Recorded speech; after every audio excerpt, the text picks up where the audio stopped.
최근 판례는 한 번쯤 더 확인을 해보죠. 뭐가 있나.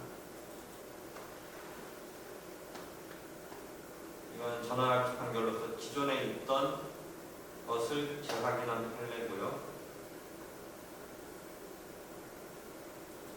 전환합치가 나온 건 아까 사회보증기관의 그 의미가 뭐냐 했던 전환합치가 나왔고, 또 하나 전환합치가 있네요. 요게 요 전환합치 판결은 알아두면 좋겠네요. 전환합치니까 최신 판례라고 해서 무조건 뭐 그거 내가 말 안 해도 알겠지만 그 너무 예민할 필요 없는데 전환합치니까 이건 알아둬야 돼요. 왜냐면 전환합치는 뭔가 바뀌거나 논란이 있다 보니까. 근데 지금 전환합치가 3개가 나왔는데 2개는 말했고, 요거는 뭐냐면 보세요. 전환합치 하나 나왔습니다.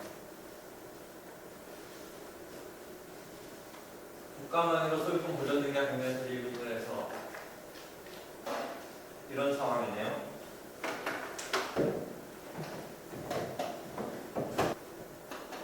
원고 측이고 갑 측이고 그다음에 주가가 있고 을측이 냈네요. 원고가 을로 설정했고 갑이 있는데 어떤 거냐면 요건사실책 보면 말소등기 청구소송에 가서 보면 요건사실에 보면 소유권 상실의 항변이라고 있어요. 말소등기 청구에 X가 Y를 냈는데 Y가 어떤 항변을 하냐면 X는 너 소유권이 이 사람이 소유권에 비해서 이 등기가 넘어간 것이 원인 무효로 뭔가를 주장하면서 말소등기 청구를 했는데 Y가 X가 소유권을 상실했기 때문에 나한테 말소등기 청구를 할 수 없다라는 소유권 상실 항변이 을측에 설 수 있는데, 그게 뭐냐면 이게 왔다가 Z에게 해서 Z가 예컨대 시효 취득을 해버리면 이 땅은 이제 X 땅이 아니라 Z의 땅이 되니까 X로서는 Y에 대해서 말소등기 청구를 하는 것이 이제 할 수 없다. 이런 항변을 Y가 펼치는 게 소유권 상실의 항변이에요. 말소등기 청구에 보면 그런 항변이 예상되는 항변도 있어요. 지금 이 상황이 그런 상황이에요. 국가 명의로 소유권 보전 등기가 경유된 토지의 일부 지분에 한해서 각등 명의의 소유권 이전 등기가 경료되었는데, 그래서 국가로부터 갑한테 이거 넘어간 게 아마 시효 취득이 됐을 거예요. 을이 등기 말소를 구하는 거예요.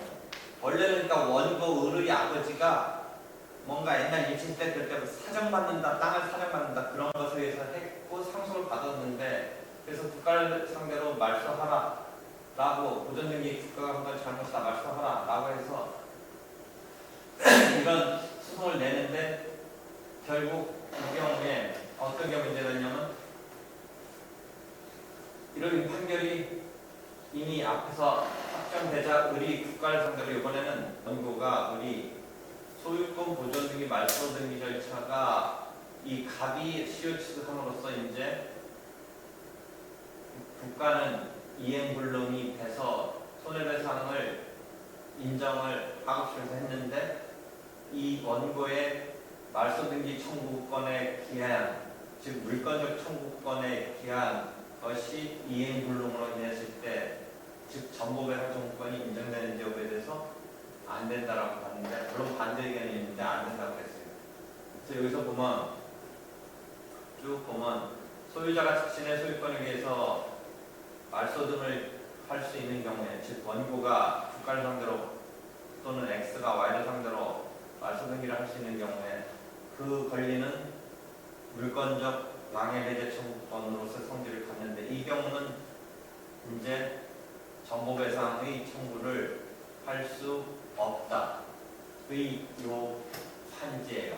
그래서 이게 전환합치로 나왔는데, 아마 이거 논란은 되게 있을 거예요. 우리가 무슨 이거 배웠는지 되게 논란이 있는 건데 나는 뭐 그 논란에 내가 가담을 하고 이걸 한 게 아니고 이게 뭐냐면 이게 소유권 상실의 항변인데 여기 잘 보면 재밌는 뭐가 있어서 그러냐면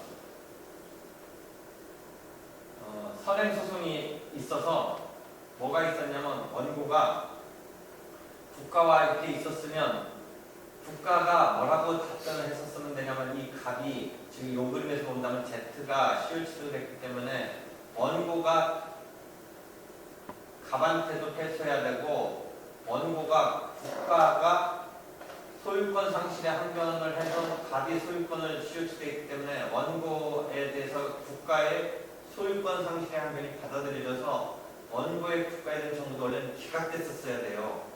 근데 여기에 왜 선행소송에서 원고의 등기말소 청구를 인용하는 것이 변론주의 원칙에 비춰서 부득이한 일이라고 하더라도 여기가 지금 포인트 뭐가 포인트냐면 잘 보세요. 이 포인트가 앞에서도 원래 이렇게 해줬으면 했었어야 돼요. 좀 아까 말했듯이 앞 사건이 이게 공동소송인 건 알겠어요? 아까 뭐죠? 등기가 이렇게 수인에게 순처럼 갔을 때 이 청구하는 거는 형사의 공동소송이다. 이 틀이죠. 그래서 이렇게 했는데 말소등기하라 했는데 이 사람에 대해서는 CO치 되겠으니까 원고가 패소하고 이 국가는 뭐라고 원래 방어를 펼쳤었어야 돼요? 소유권 상실의 항변을 해서 이 사람이 취소했으면 요것도 원고가 깨질 뿐이었는데 여기가 그 방어를 안 펼쳐가지고 요번 해프랑 원고가 승소를 했어요. 요 청구에 대한 부분을 원고가 승소를 했던 게 선행 판결이에요. 다시 와서 보세요. 이 사건 선행 소송에서 법원이 피고가 원고에 대해서 그 소유권 변경 등기를 말소할 의무를 부담한다고 판단. 즉 원고가 이겼거든요. 말소를 할 의무를 부담한다고 판단하고 원고의 등기 말소 청구를 인용한 것이 변론주의 원칙에 비추어 부득이한 변론주의 원칙에 따라서 국가가 소유권 상실의 항변을 했었어야 되는데 안 했기 때문에 그러니까 우리가 소유권 상실 항변으로 예상되는 항변의 틀에 주장이 됐으면 이 부분도 어떻게 됐었어요? 원고가 패소할 것이었다라는 거죠.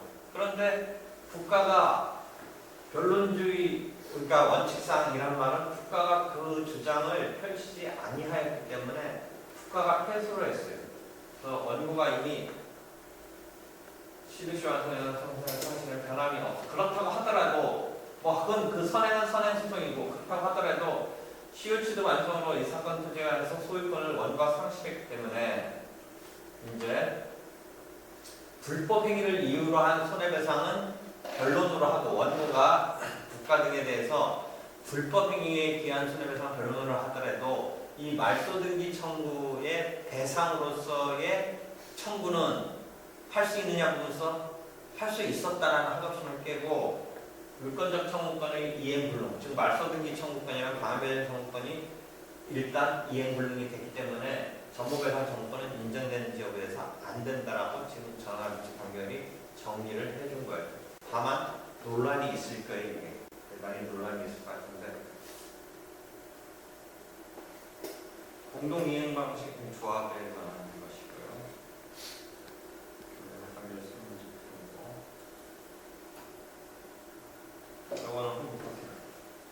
공유물 분할 청구소는 비송적인 건데 공유자 전원을 당사자로 삼지 않은 서로 간에 합쳐서 원고든 피고든 다 등장해야 되는 필수적 공동소송인데 한 명이 소재기 당시 이미 사망했네요. 그럼 우리가 이 소재기 당시 사망했을 때 그 자를 어떻게 했냐면 실내적인 처리, 실무적인 처리는 당사자 표시 변경을 해서 상소인으로 바꿔서 하면 되는데 사망한 사실을 간과하고 1심이 원고 승소 판결을 원심이 항소 판결을 선고했고 이에서 피고 상고했는데 상고심에 이르러 사망 사실이 밝혀졌어요.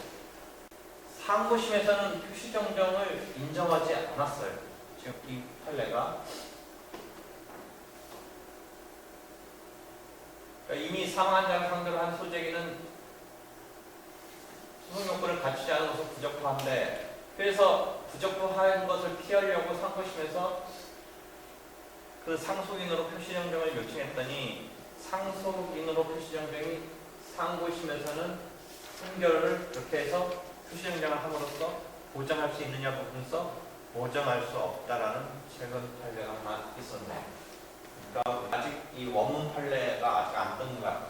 뭔가 조금 이야기를 보고 싶은데 요즘에 딱 떠서 원문은 아직 올라와 있지는 않네요. 이런 판례가 있습니다.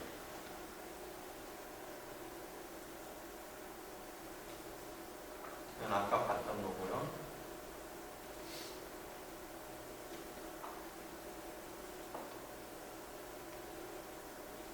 요거는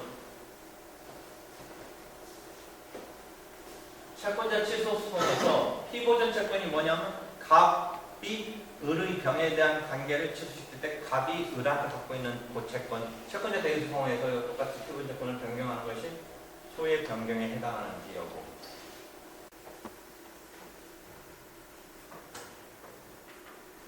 Y의 Z에 대한 것에 대해서 X와 또 다른 W가 이것을 취소송을 내는 것은 중복죄소이다 아니다 했을 때 아니라고 보는데 이런 케이스에서는 지금은 W가 등장한 건 아니고 X와 Y가 등장하는데 이 피보전 채권의 내용을 다른 것으로 했을 때의 상황이에요. 그랬을 때의 상황인데 채권자가 피보전 채권을 관리해서 동일한 법령이 즉 요관계를 취소하려고 할 때 전소와 후소는 수송물이 동일한 것인지 여부 동일하다. 그래서 쭉 보면 채권자가 사회행위 취소 및 원성 회복 청구를 하면서 보전하고자 하는 채권을 추가하는 것은 소유 변경에 해당하는 여부에서는 아니죠. 다시요. 소급이니까 요거를 변경하는 것은 아니죠. 소변경이 아니죠. 이것으로 수송물이 동일한 것인지 여부에 대해서 동일하다라고 처리될 수밖에 없는 것이죠. 즉 1번을 이해하면 2번이 이해되죠. Y에 대한 그 피분 채권을 1로부터 2로 바꿨을 때 소변경은 아니다.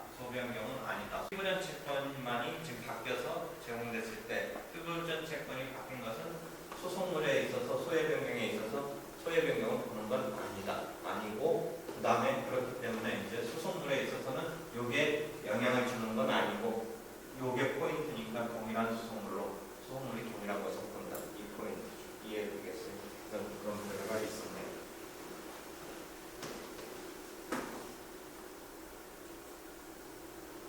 이건 아까 했던 승계참가와 채권자 대입권에 관한 것입니다. 판례가 끝난 것 같은데 그런 정도까지가 최근 상반기 판례예요. 여기 쭉 나중에 리스트 보는데 이게 한 6월달, 5월달 것까지는 지금 검색하면 나오는데 6월달 부분은 안 나와요. 그 다음에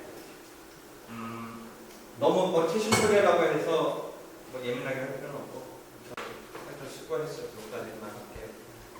수고.